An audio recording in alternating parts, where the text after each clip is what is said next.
Okay, so a while back, I had made a video in which I asked the question, hey, could we put a non-T processor into a ProDesk? Because the Elite Desk supports both the non-T and T processors. You've got your, 35 watt units, 65 watt units. But when it comes to the ProDesk, of course, there's the ProDesk 600 and the 400. That only comes in a 35 watt model, which means it has to take the T processor. But what happens when we put a non-T processor in there? Well, in the video that I did back when, I only tested the ProDesk 400, which is a much different beast than the ProDesk and the Elite Desk. The ProDesk 600 and the Elite Desk 800 are very close to each other, especially with the G3s. And I thought, well, maybe it might be enough. Now, the one challenge, though, is that on the Elite Desk, regardless of if you buy a 65 watt or a 35 watt unit, you're going to have basically the same motherboard. And the key thing here is this little power for the fan, which is sometimes they call it the caddy fan, the hard disk fan, but there's one here. And generally when you have a non-T processor, the BIOS is going to look to see if there's a fan connected to it. And if not, it's going to give an error when it starts up. But if we look on the ProDesk 600, they instead have just this sort of, I don't know what you even call it. It's just there. There's just nothing there. So we'll have to see exactly what happens when we switch it. I'm going to pull a i5 6500 out of a G2. It's actually the first. Well, actually, it wasn't the first. I take it back. The second one that I ordered, I just happened to be sent a 65 watt unit. And I remember at the time, I'm like, why isn't this starting up and it's beeping? Well, it's beeping because it needed a 90 watt power supply. So what we're hoping to get when we transfer this over is that we should get 5 long beeps and 4 short ones, and that indicates that it needs the 90 watt. If we get 3 long and 5 short, that means it can't see the CPU. So let's see what we got. So first we'll grab this and we'll just do a quick swap of the two here's our ProDesk. I'm not going to worry about, putting on new thermal paste, all that kind of stuff, because I'm just going to be, it's either going to work, it's not. We're going to fire it up, and I'm not going to keep it in there because I want to keep the 6500 in this guy because it is a true 65 watt unit. So let's take out the heat sink so that we can get to the CPU. You'll notice, of course, this is using the copper heatsink, which makes sense.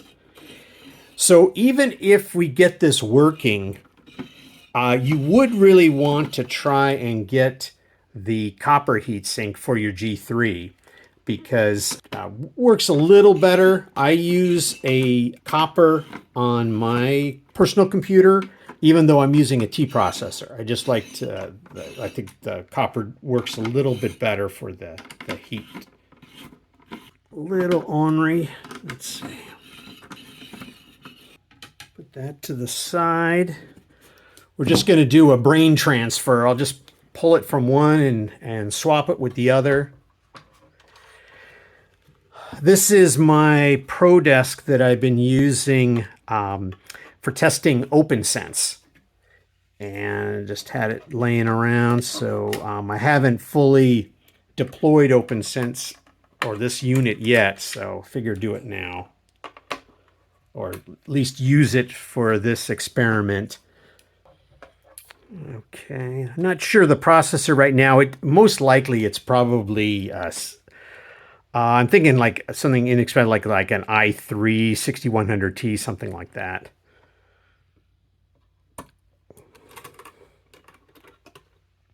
Okay, we've got our arrow there that we're going to use to line up. Okay, we'll take this out. Arrow, arrow.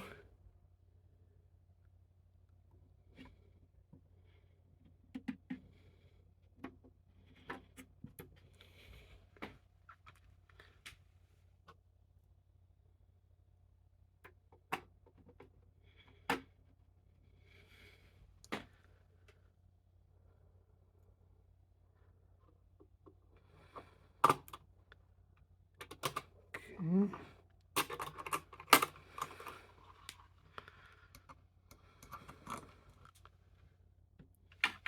Move our G2 out of the way.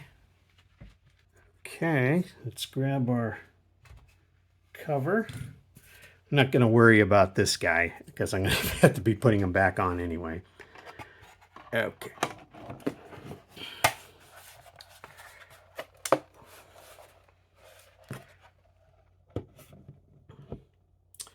Let's grab our power.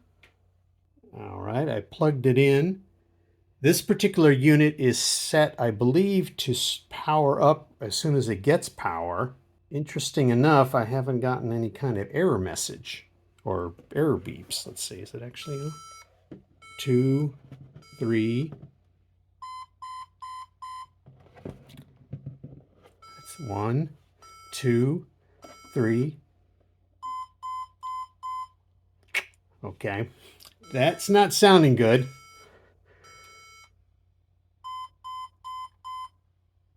Well, that's 3 beeps, 3 long followed by 4 short.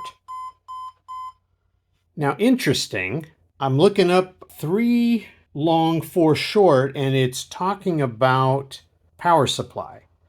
So let's try the 90 watt, just curiosity. Okay, I've got a 90 watt connected. I've got video just to see if anything happens. No beeps so far. I hear the fan. 1, 2, 3. Not a good sign. Okay. Too bad. Well, unfortunately, I don't think this is going to be a success. Did a little more checking on it. It does talk about that the 3 long and 4 short does talk about power supply, but we are already trying a 90 watt. So it could be a case where the system knows, hey, I've got a non-T processor. I need more juice, but perhaps the motherboard can't handle, or I don't know, doesn't send it or process it or accept the higher one. And again, I guess it kind of makes sense, especially with the lack of the extra caddy fan. Uh, hmm. Oh well, I'm going to put it all back together, make sure everything's working. In case you were worried, came back to life, no problem once I swapped back the processors. And this is actually using the 90 watt and it boots fine. So it's not the actual power supplies themselves, just, unfortunately the motherboard just doesn't support it.